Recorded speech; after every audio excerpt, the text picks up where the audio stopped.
A graça e a paz, queridos. Muito bom estar com vocês aqui. Já estivemos no culto anterior e foi um tempo precioso. O Senhor ministrou a sua palavra sobre nós. É bom a gente estar em família. É tão interessante quando a gente pensa que a igreja do Senhor em toda a terra está reunida. Hoje é domingo, não é dia do Senhor. Para nós que celebramos o Senhor, tem os adventistas que celebram no sábado, mas a maioria dos cristãos celebram no domingo. E nós somos gratos ao Senhor por essa oportunidade. É bom a gente ter essa consciência, que o dia é do Senhor. Então que você se aquete na presença dEle. Amém? Para que Ele fale conosco o que Ele quer falar nessa manhã. Abra sua Bíblia comigo em Êxodo, capítulo 15.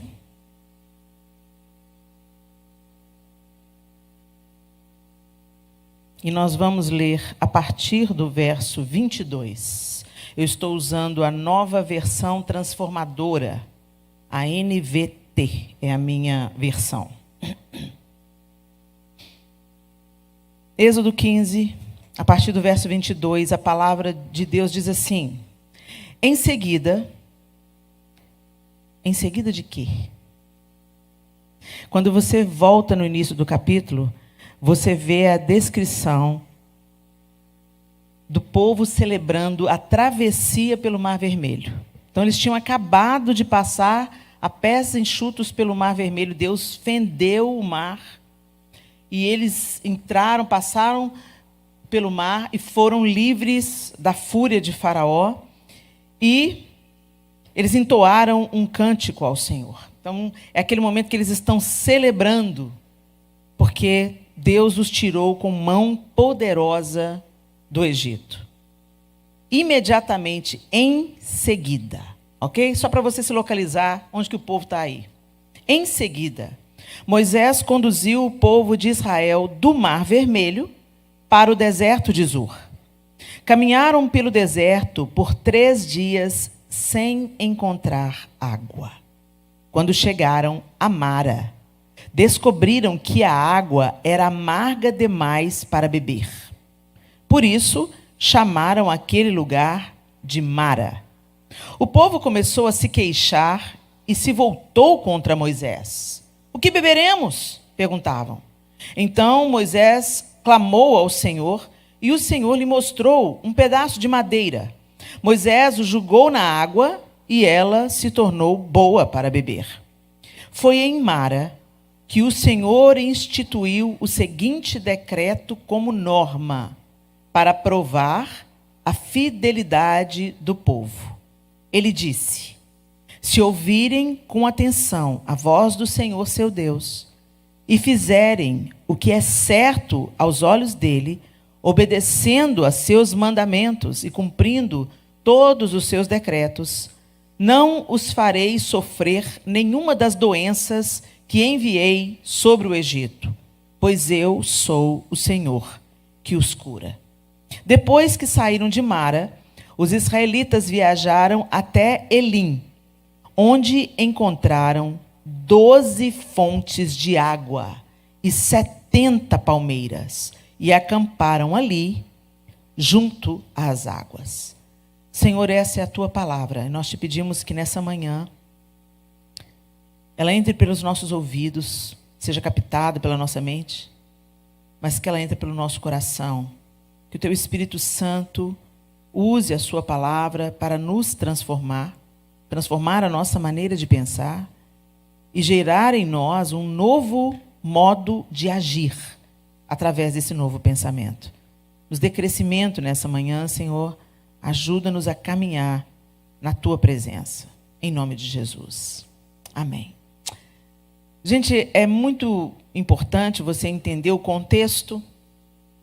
Quando o Senhor chama Abraão, na promessa que Deus faz a Abraão, que faria dele uma grande nação e tal, ele faz uma aliança com Abraão.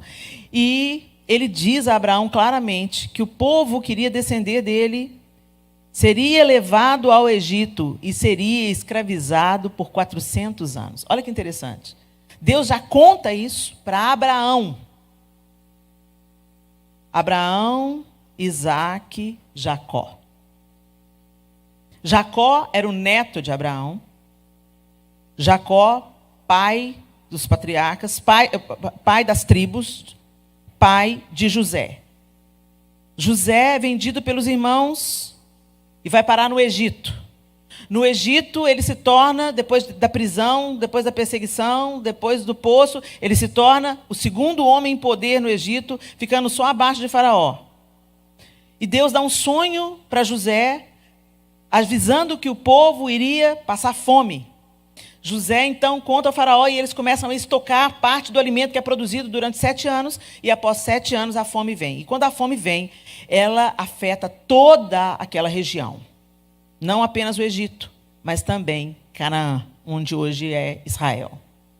Então, quando acontece essa fome, os irmãos de José, aqueles que haviam jogado ele no poço, vêm para o Egito para comprar comida. Para resumir a história, depois você vai lá ler, se você não leu ainda, toda a família de Jacó, que agora já era Israel, vem para morar no Egito. Eles vieram para morar como escravos, gente? Não. Eles vieram para morar fugindo das fome, porque era a família de José. Então, quem vem é a família de José. Seus irmãos, seu pai, as esposas de seus irmãos, os filhos de seus irmãos. Vem toda a família de José. E eles habitam no Egito. Só que José governava e tudo era paz. Depois José morreu. Outro Faraó, que não conhecera José, subiu ao poder e a família de Jacó, a família de Israel, ia se multiplicando assustadoramente.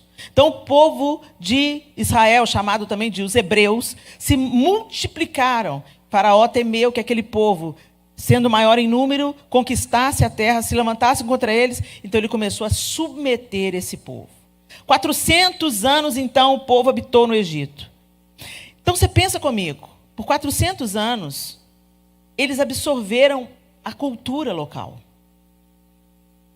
O Egito era um país que nada tinha a ver com as práticas que Deus havia revelado a Abraão, Isaque e Jacó. O Egito era um país idólatra, de muitos deuses, de práticas completamente diferentes dos hebreus. E esse povo cresceu ali, ouvindo, com certeza, pela tradição oral, quem foram os patriarcas, quem eram os filhos de Jacó. Eles foram ouvindo a história do Deus de Abraão. Mas, ao mesmo tempo que eles ouviam, com certeza pelos pais, pelos avós, pela tradição oral, o ensino de Abraão, a experiência de Abraão, Isaque e Jacó, eles também estavam no meio da idolatria do Egito, no meio dos costumes do Egito, no meio da perversão do Egito, que nada tinha a ver com aquilo que Deus ordenara. Então, Deus tinha acabado de tirar esse povo desse contexto. E enquanto Deus estava executando, mandando as pragas para o Egito, ele não estava apenas punindo, tentando convencer Faraó. Porque o texto bíblico diz que o próprio Deus endureceu o coração de Faraó. Mas não faz sentido, Helena. Se Deus manda Moisés libertar o povo, por que Deus endurece o coração de Faraó? Porque Deus não estava apenas libertando o seu povo, Deus estava executando juízo. Cada praga corresponde a uma divindade egípcia. E a última praga, punindo a divindade de Faraó, porque Faraó era visto pelo próprio povo como uma divindade. Então o anjo da morte mata o primogênito de Faraó. Então Deus estava executando o juízo. Tanto tempo aquele povo vivendo ali, multiplicado ali, com seus costumes ali, e não houve conversão do Egito. Não houve uma mudança de coração do Egito. O Egito não se voltou para um único Deus, o Deus de Abraão, Isaque e Jacó. O Egito continuou adorando os seus deuses. Gente, Deus, antes de executar juízo, Ele sempre dá uma oportunidade para que as pessoas se convertam a Ele. Ele sempre faz a mensagem chegar de alguma maneira. Ele nunca executa juízo simplesmente do nada. Quando você vai lendo a história bíblica, você vai vendo, Deus manda o profeta e depois Ele manda o juízo. E esse povo ficou ali 400 anos. Vocês acham que os egípcios não ouviram aquilo que eles criam? Não ouviram a história de Abraão, de Isaque e de Jacó, de como Deus tinha se apresentado a eles? mas o Egito abraçou os seus deuses. Então, cada praga do Egito, ela corresponde a uma divindade egípcia. Deus estava executando juízo sobre o Egito. E quando ele tira o povo e passa com eles pelo mar, Deus começa a se apresentar a este povo. Eles conheciam o Deus de Abraão, Isaac e Jacó. E Deus estava falando com eles: agora eu sou o seu Deus. Por isso, quando começa os 10 mandamentos, fala: eu sou o Senhor, o teu Deus, que te tirou da terra do Egito, da terra da servidão. Somente a mim adorarás, e só a mim prestarás culto. O primeiro mandamento é esse. Por que ele tinha que falar isso? Porque eles estavam cheios de deuses. Eles estavam contaminados com a idolatria da terra. E aí, aqui, tinha acabado de acontecer uma... Gente, todos esses tinham visto a manifestação do poder de Deus no Egito. Sim ou não? As 3 primeiras pragas, o povo hebreu sofreu junto. Mas a partir da 4ª praga, Deus faz separação. Atingiu os egípcios e não atingiu os hebreus. E eles viram com seus olhos o poder de Deus. Sobretudo, a última praga, que foi o anjo da morte. Eles escaparam da morte pelo sangue aspergido na porta, o que já era a indicação do que o próprio Deus faria para a nossa remissão de pecados.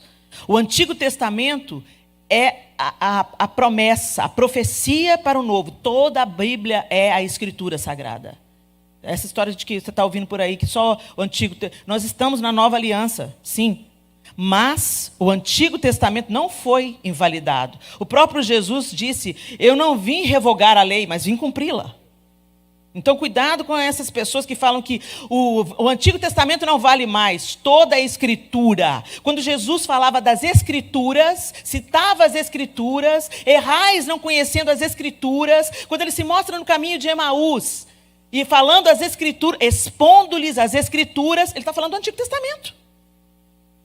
O próprio Jesus está expondo no Antigo Testamento. Não dá para falar que o Antigo Testamento não é palavra de Deus, tá, gente? Só para abrir um parênteses aí, dá atenção, porque tem tanta heresia rolando aí, para você se precaver. Toda a palavra de Deus. Sim, nós estamos vivendo uma nova aliança. Nós não somos salvos mais pelas nossas obras, pelo nosso bom comportamento. Somos salvos pela graça, mediante a fé. Entretanto, a lei é o aio da santificação.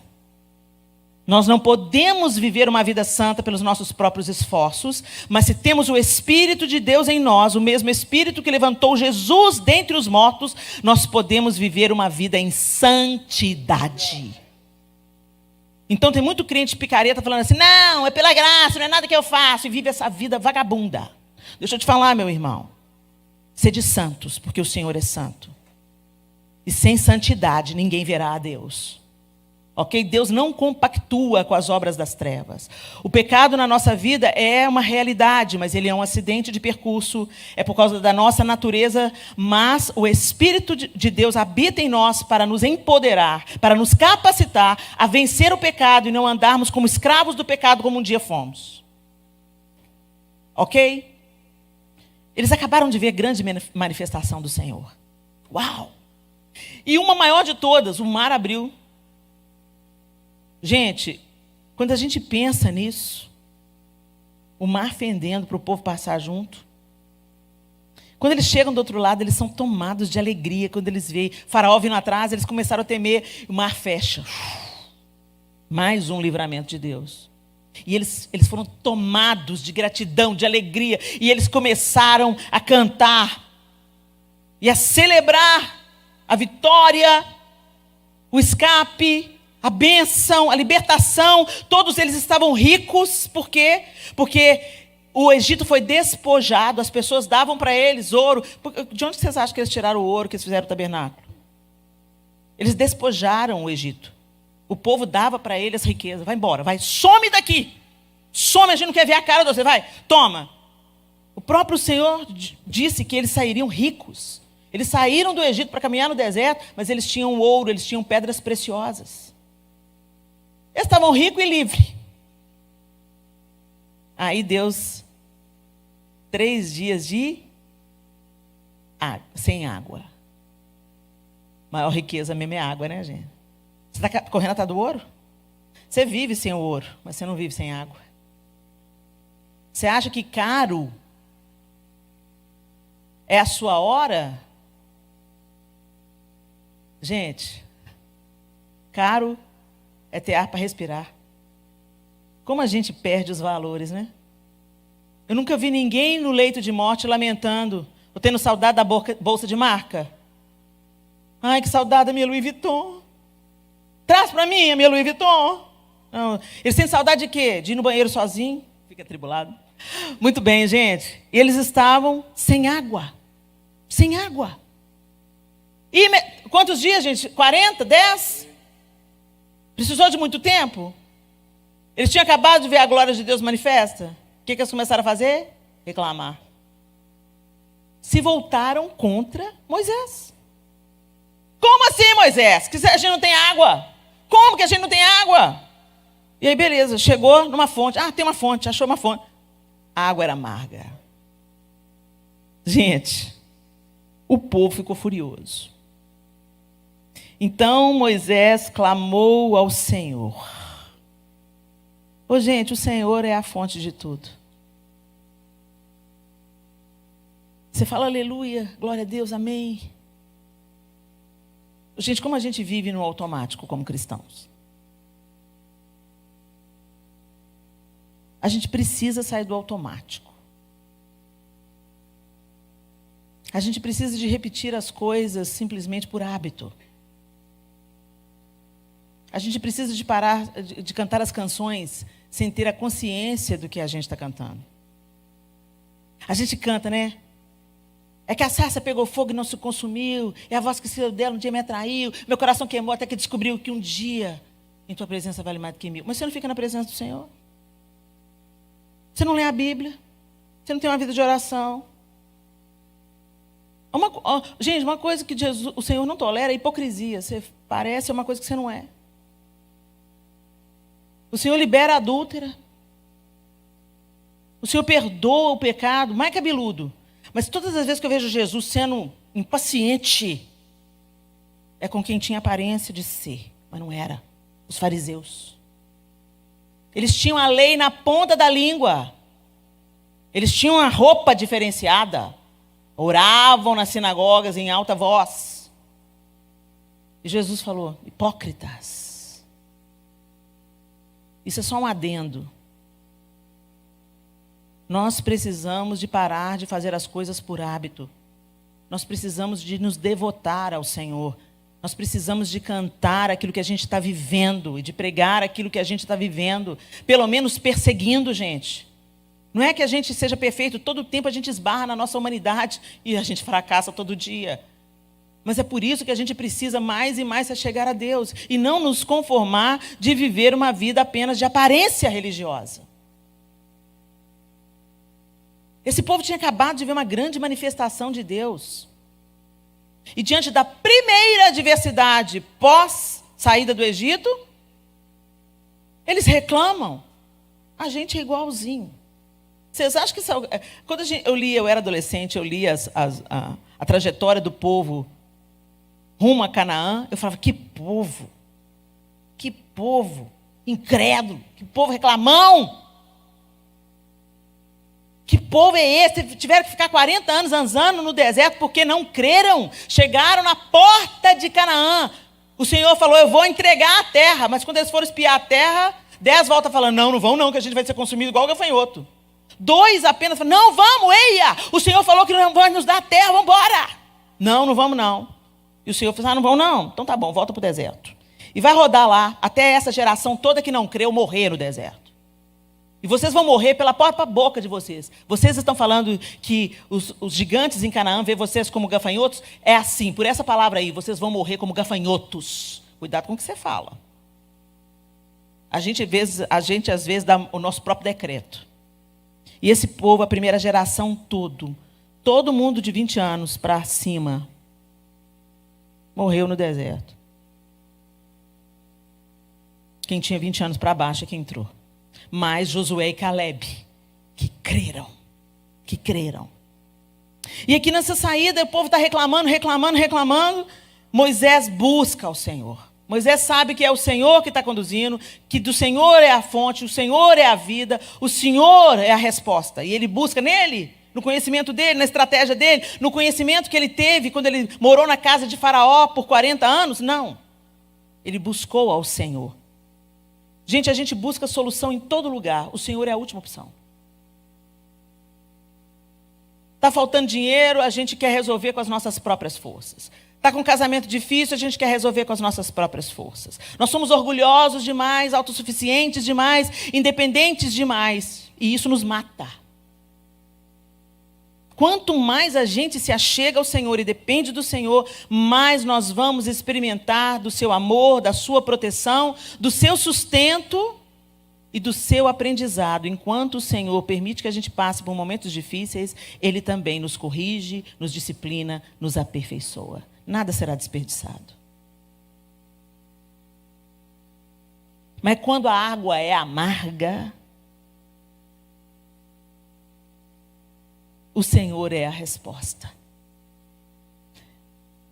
E Moisés se volta para o Senhor. A água é amarga, Senhor. Estamos todo mundo com sede. Quando chegamos, a água é amarga. E o Senhor instrui que ele lance. Algumas traduções dizem que é um arbusto, outras traduções dizem que é uma árvore, e aqui nesse texto está dizendo que é uma madeira, né? Um pedaço de madeira. E imediatamente a água se tornou boa para beber. Eu gosto dessa tradução que fala que era uma madeira, porque me lembra o madeiro.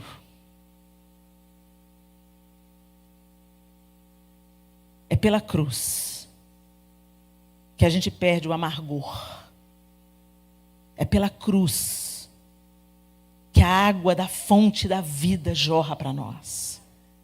Então, até nessa madeira, nessa árvore, né, eu consigo ver o prenúncio daquilo que estava para se manifestar. E aquela água é sanada e ela se torna boa para beber, para produzir vida. E aí o Senhor fala, é tão interessante que fala, foi em Mara, foi no lugar da dificuldade, foi no lugar da água amarga, foi ali que o Senhor instituiu o seguinte decreto como norma, para provar a fidelidade do povo. Ele disse no verso 26, se ouvirem com atenção a voz do Senhor, seu Deus, e fizerem o que é certo aos olhos dele, obedecendo a seus mandamentos e cumprindo todos os seus decretos, não os farei sofrer nenhuma das doenças que enviei sobre o Egito, pois eu sou o Senhor que os cura. Às vezes a gente pensa que o Senhor é a nossa cura quando a gente está doente, né? A gente busca a cura do Senhor para, às vezes, uma dificuldade física, a manifestação de uma doença no nosso físico. Mas, gente, o Senhor é o Deus que nos cura completamente. É o Deus que cura as nossas dores do passado. É o Deus que cura os nossos relacionamentos quebrados. É o Deus que cura nosso sentimento de inferioridade. É o Deus que cura a nossa carência. É o Deus que satisfaz. Ele é o Deus que satisfaz. Por que a gente vive com sede então, gente? Que a gente bebe de um tanto de poço, mas não bebe da fonte da água da vida. Quando ele fala, se vocês obedecerem aos meus mandamentos, gente, todos os mandamentos e estatutos de Deus, ordenanças de Deus, tanto no Antigo Testamento quanto no Novo Testamento, nós que nos beneficiamos dela. Elas produzem vida em nós. Deus não é mais santo se eu viver uma vida de santidade. Ele está estabelecido. Quando eu escolho o caminho da obediência, da santidade, eu me beneficio, eu desfruto dessa vida. Eu vivo essa vida abundante. A obediência não é um fardo, é uma alegria, porque eu percebo que amar a Deus não é falar que eu amo, mas obedecê-lo, e a vida dele flui para mim. No culto anterior a gente falou sobre isso, em João 15. Ele é a videira, nós somos os ramos. Se vocês estiverem em mim e eu estiver em vocês, vocês darão muito fruto. Mas para eu estar em Jesus, eu tenho que viver em obediência, em concordância com Ele. Eu não posso ser um ramo pendurado na videira. Se eu estou enxertado na videira, a vida da videira é a minha vida. O que move a videira me move. Eu vivo como Jesus viveria. Gente, isso que é ser cristão. Não é frequentar uma comunidade de fé toda semana, não. Frequentar uma comunidade de fé durante o fim de semana faz parte da celebração de ser cristão os outros 6 dias da semana. Mas muita gente vem para a igreja apenas para desfrutar da igreja e não para ser igreja. Você está aqui, meu irmão, na Canaã, para ser parte dessa família, para ser parte desse corpo. E uma família não é um pai e uma mãe arrastando um bando de filho parasita, que não sabe lavar uma louça, que não sabe tirar o prato da mesa e pôr na cozinha. Para uma família dar certo, todo mundo tem que cooperar. Todo mundo tem que participar. É um corpo. É uma... Se não tem... Onde tem um folgado, tem sempre um sobrecarregado. E Deus não nos chamou para ser família nesse modelo, não, gente. Deus deu o seu próprio filho. Jesus deu a sua própria vida. E você está aí só no receba. Só quer receber, Jesus. Não. Não, gente. O sentido principal do cristianismo é dar. Dar o seu tempo. Dar a sua vida. Servir com o seu dom, com o seu talento. Servir com a sua possibilidade. Ah, mas eu não sei cantar. Não sei tocar. Não sei fazer teatro. Com coisa que servir a Deus, eu sou artista. Tem um tanto de artista que pensa que é servo de Deus, mas não é nada. Está só tentando fazer do púlpito uma cura para a sua alma necessitada de aprovação humana. Quem tem um coração de servo, entende que a guitarra é tão importante quanto a vassoura. Quem tem um coração de servo, entende que a plataforma é tão importante quanto o hospital. Quanto aquele lugar que ninguém quer ir. Isso é ser igreja, é ser participante. Deus já está dando um spoiler do que ele tinha para fazer nesse povo. Ele tirou o povo do Egito, agora ele tinha que tirar o Egito de dentro do povo. Por isso que ele começa aqui em Mara. Depois ele conduz o povo para o Sinai, onde ele vai dar os mandamentos, com detalhes e tal. Mas a gente já vê naquela história que quando Moisés desce do monte, o que está o povo fazendo? Um bezerro de ouro. Esse bezerro de ouro veio do nada? Não, veio de abraçar a cultura no Egito. Veio da mentalidade do Egito. Meu irmão, minha irmã, Deus te trouxe para a igreja. Deus te tirou do mundo. Agora Ele precisa tirar o mundo de dentro de você. Ele precisa de tirar o mundo de dentro de você. E normalmente quando a gente pensa em mundo, a gente pensa em pornografia, adultério, fornicação, drogas. Não, gente. Mentira. Inveja. Cobiça. A cobiça é idolatria, sabia? A cobiça é idolatria. O povo de Israel no Egito fez um ídolo de ouro. Eles já tinham saído do Egito. Eles já tinham visto os feitos do Senhor. Mas dentro deles, a estátua de ouro estava lá. E ela se tornou manifesta. Vocês têm um Deus nessa área aqui. Ele se chama Mamon. Vocês trabalham para viver, gente. E não vivem para trabalhar. Você vive para a glória de Deus. Você só está vivo porque o eterno te dá vida.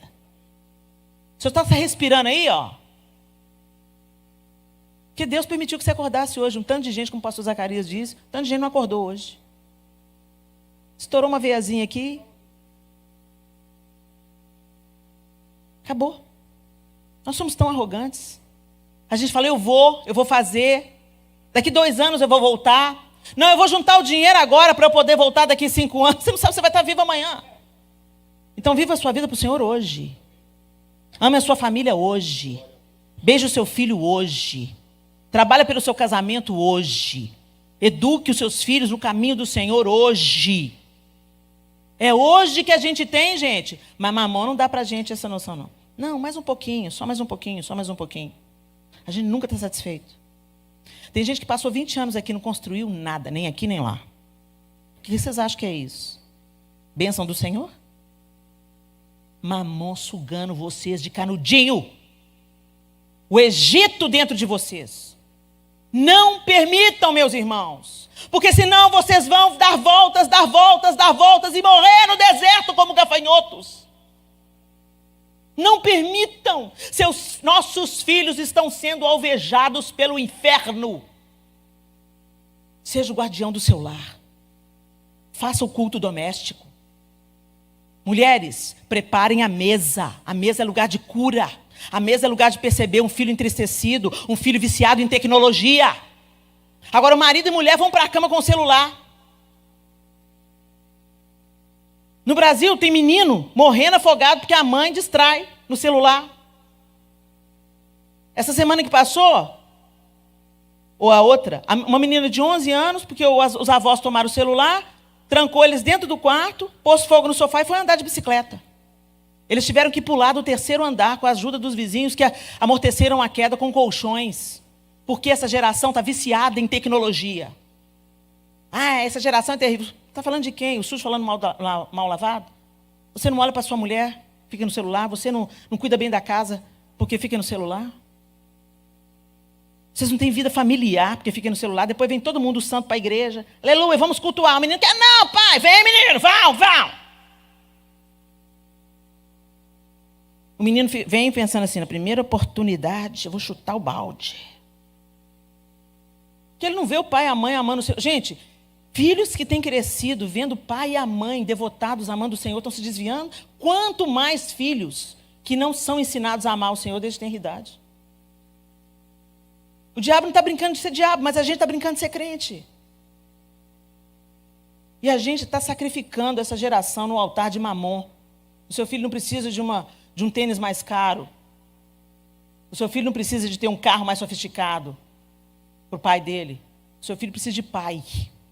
Ele precisa de mãe.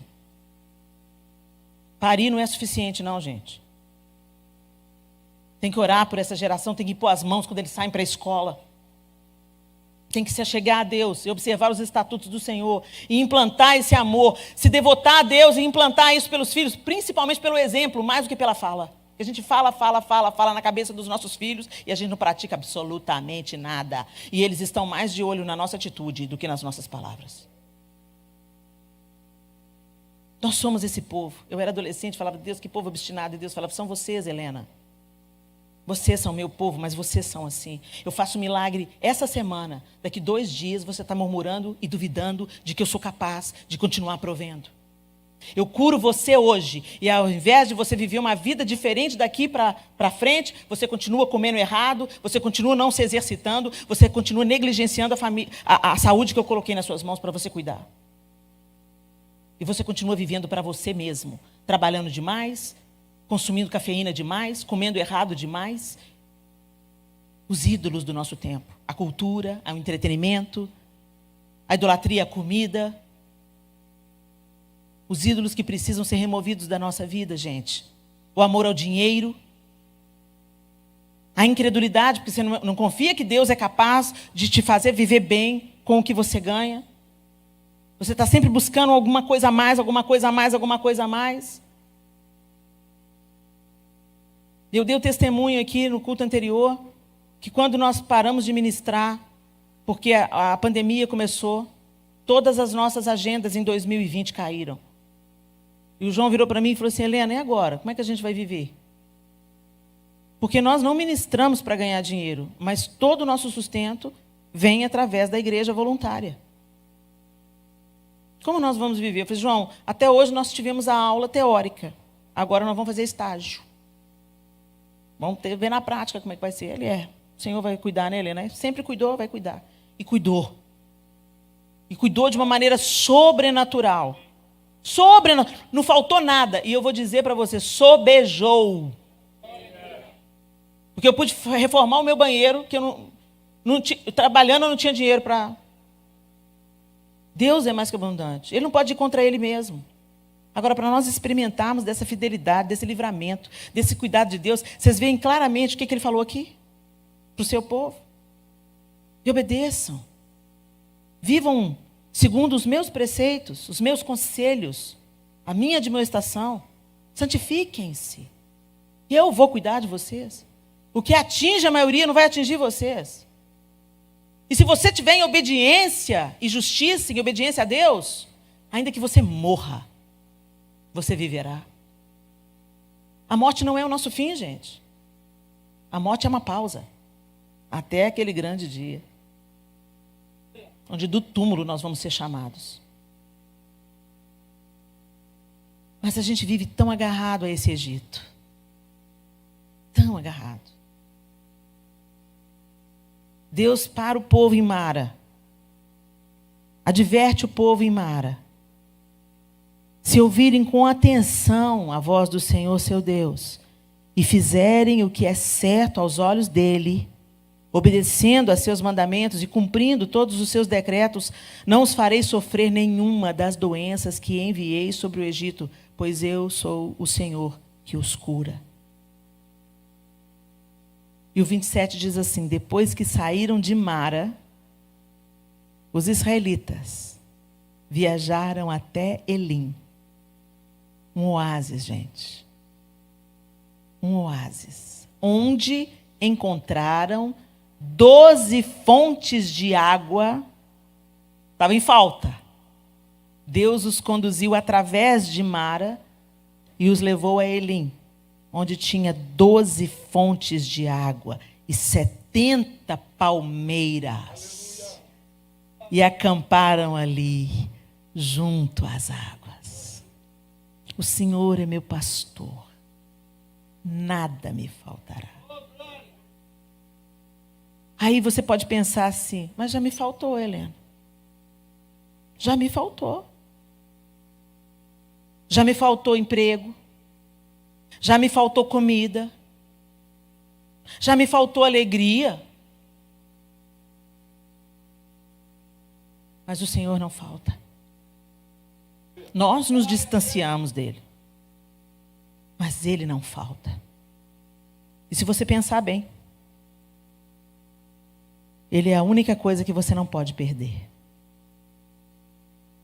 Você pode perder tantas coisas. Você pode perder o emprego. Você pode perder a saúde. Você pode perder a alegria por um tempo.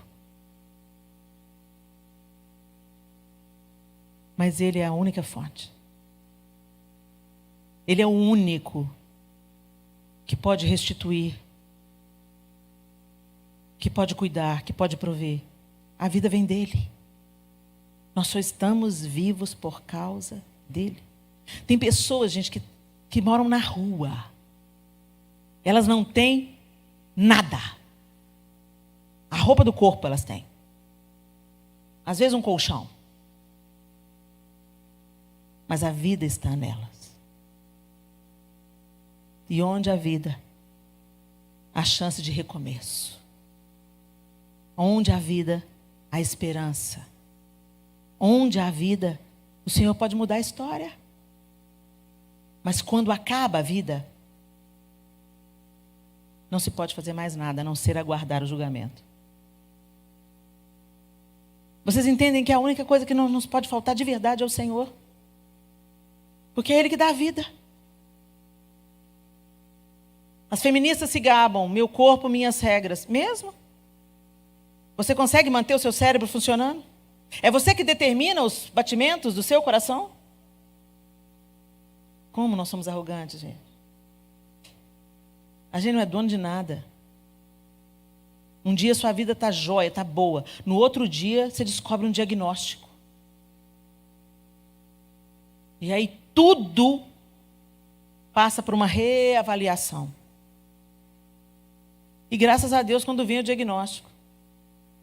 Porque é um processo que pode resultar em vida, em fruto, em flor, em abundância, em inauguração de uma nova época. E quem faz isso é Deus. Tem gente que não tem essa chance. Uma amiga da minha filha, Sofia, tem 21 anos. quando ela tinha 18. Uma amiga muito querida dela. Acordou de manhã, como fazia todos os dias. E a mãe estava caída na sala. A mãe jovem, saudável.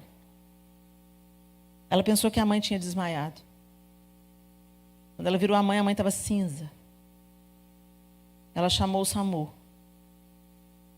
A mãe estava morta.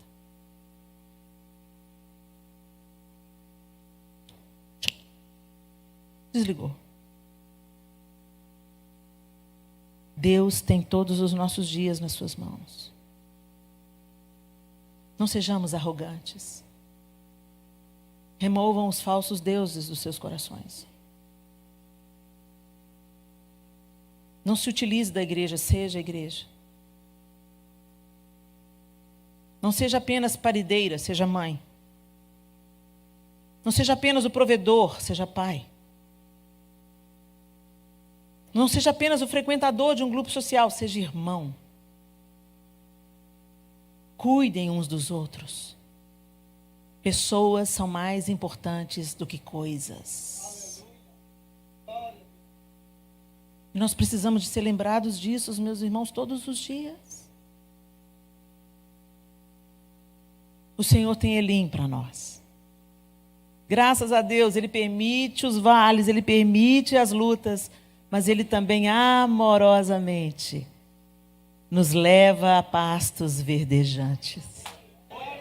Ele também provê o refrigério. Ele também provê palmeiras, né? Sombra, descanso. Eles acamparam em Elim. Eles ficaram ali não sei quanto tempo. Mas eles acamparam. Não foi uma passagem. Mara, o caminho pós Mar abrir, Mara, pouco tempo, um lugar de passagem. Mas em Elim, o lugar da paz, o lugar da abundância, o lugar das águas, o refrigério, acamparam. E a gente acampa para quê? Para se acomodar? Não. Acampa para recuperar forças. Para contemplar Deus. Para estar forte para o próximo trecho desértico. E isso só vai acabar quando estivermos com o Senhor. Mas que até lá, meus irmãos, a gente siga se descolando cada vez mais dos ídolos do Egito. Não abrace a cultura vigente. É muito mais sutil, gente. Não é só não celebrar o Halloween, não. Não celebrar o Halloween e oferecer uma outra oportunidade. Pastores, parabéns por essa iniciativa. Que grande bênção. Oferecer para as nossas crianças um refúgio. É mais do que isso. É não ser moldada pelo pensamento hollywoodiano de felicidade. É não ser conduzidas pelas grandes marcas, que tem pessoas com vidas devastadas que as nomeiam. Pessoas que são inimigos de Deus que as nomeiam. Pessoas que praticam toda sorte de impiedade contra Deus. Nomeiam as grandes marcas que a gente quer exibir. Em bolsas, sapatos e roupas. É mais sutil. Estou dizendo para você ser um estranho eremita. Estou dizendo para você ter discernimento. Onde você coloca o seu dinheiro. Não financie as trevas. Não abrace a cultura vigente. Não seja governado por Mamon. Deixe o Egito para trás. Deus já te tirou de lá. Tantas vezes esse povo disse: a gente quer voltar para o Egito, porque lá tinha cebola e alho. Estava comendo pão que cai do céu, mas estava saudade de cebola e alho. Essa geração morreu no deserto. Isso tem que nos ensinar alguma coisa, pessoal. Isso não está só para encher página. Isso está para nos mostrar o padrão de pensamento do Deus a quem servimos. Como Ele age, como Ele é. Um Deus justo, santo e perfeito, que não tolera conviver com a impiedade. Então que a gente revisite o nosso coração. as motivações que têm nos empurrado. E entenda, às vezes Deus tem um novo lugar para te levar, de refrigério, de bênção, mas Ele precisa de pôr o seu coração à prova em Mara, nas águas amargas, para tirar o Egito de dentro de você. Feche os seus olhos.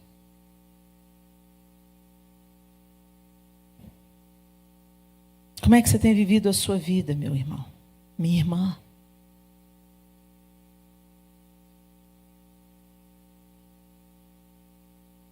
Às vezes nós prestamos tanta atenção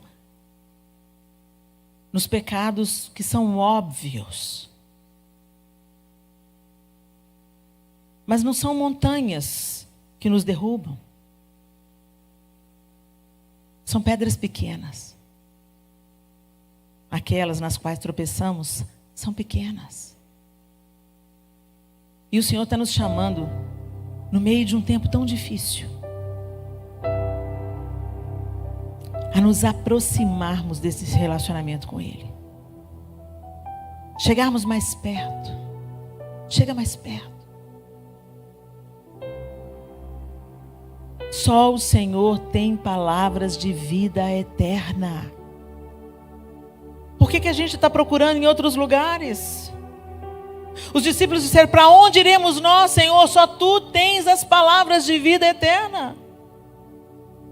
Mas nós estamos buscando em tantos outros lugares. A gente diz que é discípulo de Jesus, mas a gente tem buscado em outras fontes.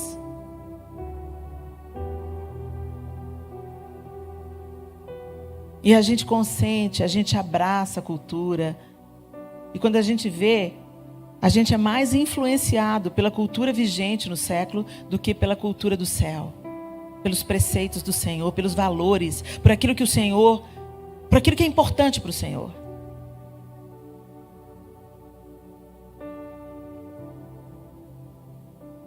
O Senhor nos tirou do mundo. Agora precisa de tirar os interesses do mundo do nosso coração. O que é primazia para o mundo não é primazia para Deus. Status, poder, dinheiro. A gente se importa com o bairro que a gente mora, com o carro que a gente dirige, com as roupas que os nossos filhos vestem, com as roupas que a gente veste. A gente posta nas redes sociais uma aparência de vida glamurosa. A gente vai dançando a música de Satanás, mesmo que a gente não perceba. Enquanto coisas primordiais estão sendo negligenciadas. Enquanto a nossa vida com Deus está sendo negligenciada. Enquanto o discipulado dos nossos filhos está sendo negligenciado. Enquanto o cuidado e o cultivo de um casamento feliz está sendo negligenciado. Vocês já estão vivendo no automático como casados. Interagindo só através dos seus papéis. E não comungando de uma relação íntima, poderosa, que tem se tornado cada dia mais frutífera e linda aos olhos do Senhor e aos olhos daqueles que estão ao redor. O nosso casamento, meus irmãos, não é só sobre nós, não. Não é só uma visão romântica, não. O nosso casamento é a base sobre a qual a próxima geração vai construir uma família também. O nosso casamento é a sombra do grande casamento que está para se manifestar, o de Cristo e a noiva. O nosso casamento deveria ser um lugar onde aqueles que não creem olham e falam: não, tem esperança, tem jeito. Olha ali uma família, é uma família no modelo de Deus e está dando certo. Sabe por que eles querem acabar com a família nessa cultura que a gente está vivendo? Porque quando você evidencia um prédio reto, esse prédio reto mostra que o outro está torto. Se você quer mostrar quando um prédio foi construído torto, é só construir um prédio reto ao lado desse prédio torto. Eles querem acabar com o modelo de família tradicional, porque eles não toleram ser lembrados que eles estão andando em um caminho torto, um caminho de morte. O Senhor quer fazer das nossas famílias uma tocha acesa no meio da escuridão. Mas a gente diz que é crente, e a primeira coisa que é oferecida no altar de Mamon é a nossa família. E o mais irônico é que a gente usa a nossa família para dizer que a gente está trabalhando muito pela nossa família. Que o Senhor sonde os nossos corações. Que o Senhor sonde os nossos corações. Pai, nós precisamos tanto do Senhor, Deus. Pedimos ao Senhor discernimento. Porque nem tudo que parece bom é, Senhor, mas muitas vezes nós somos enganados. Enganados pela cobiça do nosso coração, enganados até pelas nossas boas intenções de oferecer o que há de melhor para a nossa família. Mas qual é o teu melhor para a nossa família? Nós não queremos viver com Hollywood como nosso exemplo, a mídia, as séries de TV. Nós não queremos sucumbir, Deus, à cultura. Nós queremos ser transformadores de culturas. Tira o Egito de dentro da gente, Senhor. Tira os deuses falsos de dentro da gente. Destitui os ídolos do nosso coração. Quantas vezes, Senhor, como evangélicos, nós nos gabamos, nós somos idólatras. Mentira, somos idólatras, Senhor. Outras coisas ocupam a primazia que só o Senhor deveria ocupar no nosso coração. Nos perdoa, nos cura e nos leva a Elim, Senhor. Para que, experimentando o refrigério, contemplando a sua beleza, estejamos preparados para atravessar o deserto. Nós oramos e cremos que o Senhor nos escuta. Espírito Santo, pedimos que o Senhor nos fortaleça e que o Senhor molde Jesus Cristo em nós. Em nome de Jesus. Amém. Que o Senhor abençoe vocês, meus irmãos. Na mesa lá de fora. Glória a Deus.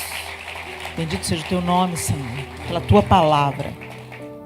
Lá fora ali atrás tem o livro da pastora Micheline Farias. Ela é psicóloga, pastora, minha amiga querida. Eu prefaciei esse livro, O Seu Próprio Tapete Vermelho, que fala justamente da gente perceber que muitos tapetes vermelhos que a vida coloca para nós vem em forma de adversidade.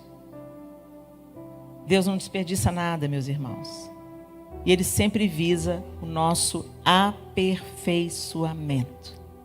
O apóstolo Paulo orava pela igreja na Galácia, se eu não estou enganada. Ele dizia, eu gemo por vocês até que Cristo seja formado em vocês.